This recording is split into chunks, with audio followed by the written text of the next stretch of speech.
Started in the worst way possible, with the market plunging, sparking fears of a recession and dredging up feelings eerily similar to those of the financial crisis less than a decade ago. But then a funny thing happened on the way down. Stocks reversed and all started to seem right with the world again. So what's next? Dom Chu takes a quick look.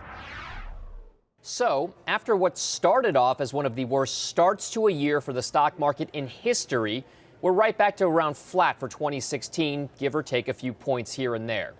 Both bulls and bears are feeling pretty good about their respective cases.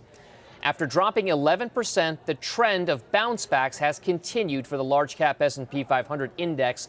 However, the parts of the market that are leading the way higher leave a lot to be desired.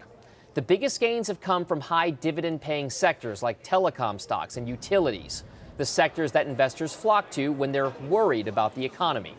But some are optimistic about the market, assuming some big negative factors change course. But remember, the biggest negative last year, well, there were two: declining oil and the rise in the dollar. And both of those things, at least for now, have reversed themselves. If we can get some of that, we'll have some modest earnings improvement for the full year. And that is what is necessary for stocks to do okay. And that's not it. After all, the stock market story is a global one, and the bigger picture or macro concerns will be front and center for the rest of the year as well.